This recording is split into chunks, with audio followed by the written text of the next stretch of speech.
வணக்கம், welcome to Kova Chitra Sekar recipe. இன்றைக்கி தீபாவளி ஸ்வீட்ஸில் நாம் ஜாங்கிரி செய்ய போகிறோம். அதுக்கு தேவையான பொருட்கள் ரொம்பவே கம்மி தான். அதை வச்சு எவ்வளோ எளிமையாக பண்ண போகிறோன்றது இந்த சோள மாவையும் இந்த உளுத்தம்பருப்பை வடை மாவு எப்படி அரைக்கிறோமோ அந்த பதத்துக்கு அரைச்சி எடுத்துகிட்டு வந்துடலாம். இப்போ நல்லா கார்ன்ஃப்ளவர் மாவும் உளுந்தும் சேர்த்து நல்லா அரைச்சி எடுத்துகிட்டு வந்துட்டோம். உங்கள்கிட்ட கார்ன்ஃப்ளவர் மாவு இல்லை அப்படின்னா பச்சரிசி மாவு சேர்த்துக்கோங்க, ஒரு 2 டீஸ்பூன் போட்டுக்கோங்க, ஒன்றும் பிரச்சனை இல்லை. ஏன் மாவு சோள மாவோ பச்சரிசியோ ஏன் சேர்க்குறோன்னா நல்லா கிறிஸ்பியாக இருக்கும். உங்களுக்கு அவுட் சைடு நல்லா கிறிஸ்பியாக இருக்கும், உள்ளே நல்லா சாஃப்டாக ஜூஸியாக நல்லாயிருக்கும். இப்போ நம்ம ஃபுட் கலர் சேர்த்து கலந்துடலாம்.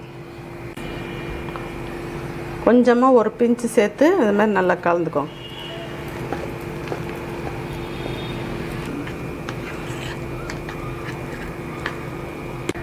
இப்போ இது மாவு ரெடி பண்ணி வச்சிட்டோம். இப்போ சர்க்கரை பாகு ரெடி பண்ணிவிட்டு அதுக்கப்புறம் அதை போட்டு எடுத்துடலாம். இப்போ அடுப்பை ஸ்டார்ட் பண்ணிவிட்டு சர்க்கரை பாகு காய்ச்சிக்கலாம். இதுக்கு ஒரு 1/4 கிளாஸ் தண்ணி சேர்த்துக்கலாம். சேர்த்துட்டு 150 கிராம் சுகர் அதை இதில் கலந்துடலாம். இப்போ இது நல்லா கரைஞ்சி ஒரு கம்பி பதம் வரத்துக்கு கொஞ்சம் முன்னாடி, அதாவது அரை கம்பி பதம் அந்த அளவுக்கு எடுத்தால் போதும். ஏன்னா உங்களுக்கு சிரப்பு கொஞ்சம் தண்ணியாக இருக்கணும் ஜாங்கிரிக்குள்ளார, அப்போ தான் இறங்கும். இப்போ இதில் நம்ம கலர் சேர்த்துருக்கோம், ஃபுட் கலரு ஜாங்கிரிக்கு. அதோடு தவிர்க்க முடியாதது சேர்த்து தான் ஆகணும். ஒரு சில டைம் எப்போயோ ஒரு தான் செய்கிறோம், அதனால் சேர்த்துக்கலாம். இது மாதிரி லேசாக அரை கம்பி பதம் வரும்போது நிறுத்திடலாம். ஃபுல்லாக வர வேண்டியதில்லை, கொஞ்சமாக அடி வந்தால் போதும். இப்போ உங்களுக்கு ஜீரா தண்ணியாக அப்படியே கெட்டியாவாக தான் இருக்கணும்னா ஒரு ஃபியூ ட்ராப்ஸ் எலுமிச்சம்பழம் சாறு சேர்த்துக்கோங்க. இப்போ அடுப்பை ஆஃப் பண்ணிவிட்டு இந்த ரோஸ் எசன்ஸில் ஒரு 2-3 ட்ராப்ஸ் சேர்த்துக்கோங்க. ஏலக்காய் பொடி பிடிக்கிறவங்களுக்கு அது சேர்த்துக்கலாம். இப்போ நான் இந்த மாதிரி பால் கவர் யூஸ் பண்ணுறேன். வேறு எந்த ஜிப்லா கவர் எது இருந்தாலும் நீங்கள் யூஸ் பண்ணிக்கலாம். இல்லைன்னா இந்த டொமேட்டோ கெச்சப் வர பாட்டில் கூட வச்சு பண்ணலாம், நல்லா வரும். நான் இது மாதிரி பால் கவர் எடுத்திருக்கேன். இப்போ இதில் இந்த மாவு இதில் போட்டுருவோம்.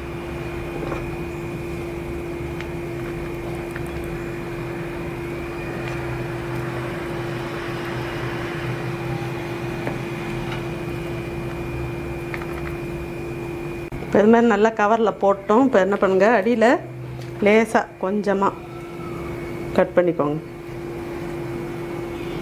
அவ்வளோதான். இப்போ எண்ணெய் காய வச்சுருக்கோம், அதாவது பாதி அளவு தான் சூடாகணும். 50% தான் ஹீட்டாக இருக்கணும் எண்ணெய், அப்போ தான் உங்களுக்கு நல்லா வரும். இப்போ சுற்றிடலாம்.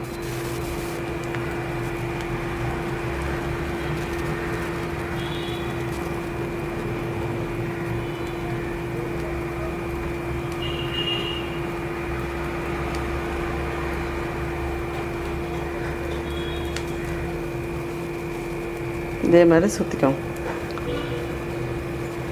ஃபஸ்ட்டு சுற்றும்போது உங்களுக்கு கொஞ்சம் ஷேப் வராது. 2-3 தடவை செஞ்சு பார்த்தீங்கன்னா பழக்கத்துக்கு வந்துடும். நல்ல மிதமான தீயில் இதை மாதிரி போட்டு எடுக்கணும். நல்ல அந்த இதெல்லாம் அடங்கினோன்னா அதுக்கப்புறம் திருப்பி போடலாம். இப்போ இதே மாதிரி தான் ஜிலேபி செய்வாங்க. அது மைதா மாவில் செய்வாங்க. அது கொஞ்சம் மாவை புளிக்க வச்சு செய்கிறது. அது ரொம்ப நேரம் உங்களுக்கு கிறிஸ்பியாக இருக்காது. செஞ்ச டைமுக்கு கொஞ்சம் நல்லாயிருக்கும், அதுக்கப்புறம் ஒரு மாதிரி சாகி ஆகிடும்.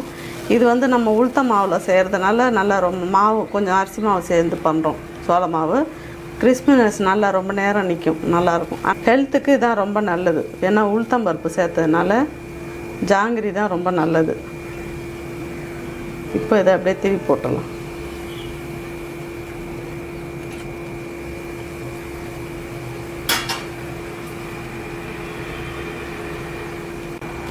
இப்போ இந்த ஸ்டேஜில் எடுத்துடலாம். இதை எடுத்துட்டு சர்க்கரை பாகில் போட்டுருவோம். கொஞ்சம் சர்க்கரை பாகும் கொஞ்சம் மிதமான சூட்டில் இருக்கணும். நல்லா இது மாதிரி டிப் பண்ணி ஒரு 2 நிமிஷம் அப்படியே இருக்கட்டும். அதுக்குள்ளே நம்ம இன்னொன்று போட்டு எடுத்துடலாம்.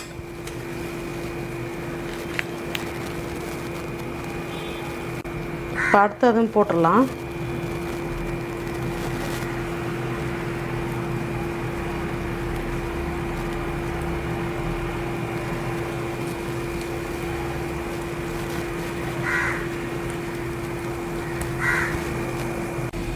இப்போ இன்னொன்று இந்த பக்கம் சுற்றிடலாம். நல்லா கொஞ்சம் அகலமாக இருந்ததுன்னா 2-3 போட்டு எடுக்கலாம் ஒரே டைமில்.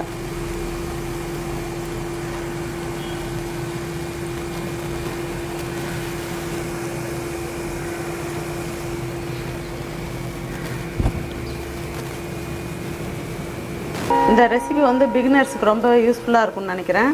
ட்ரை பண்ணி பாருங்கள். உங்களுக்கு சுற்றும் போது சரியாக ஷேப் வரலனாலும் பரவாயில்ல, உங்களுக்கு நம்ம வீட்டிலே செஞ்சுன்ற ஒரு திருப்தி இருக்கும். ட்ரை பண்ணி பாருங்கள்.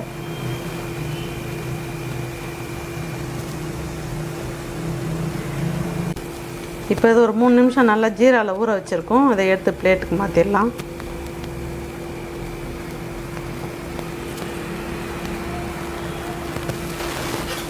அடுத்ததையும் எடுத்து ஜீராவில் ஊற வச்சிடணும்.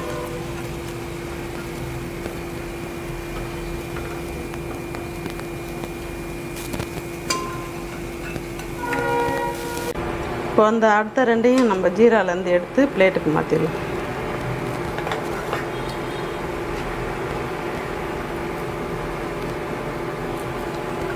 இதேமாரி எல்லாத்தையும் போட்டு எடுத்துடலாம். நல்லா அருமையாக சூப்பராக பண்ணியிருக்கோம் ஜாங்கிரி. இந்த ரெசிபி வந்து பிகினர்ஸுக்கெலாம் ரொம்ப யூஸ்ஃபுல்லாக இருக்கும். கண்டிப்பாக இந்த தீபாவளிக்கு நீங்கள் ட்ரை பண்ணுங்கள் இந்த ரெசிபியை. உங்களுக்கு இந்த ரெசிபி பிடிச்சிருந்ததுன்னா லைக் பண்ணுங்கள், ஷேர் பண்ணுங்கள், கமெண்ட் பண்ணுங்கள். சேனலை சப்ஸ்கிரைப் பண்ணாதவங்க சப்ஸ்கிரைப் பண்ணுங்கள். மறக்காமல் பெல் பட்டனையும் ப்ரெஸ் பண்ணுங்கள். அப்போ தான் என்னோடய ஒவ்வொரு பதிவுகளும் உங்களுக்கு நோட்டிஃபிகேஷனில் ரெகுலராக வரும். தேங்க்யூ.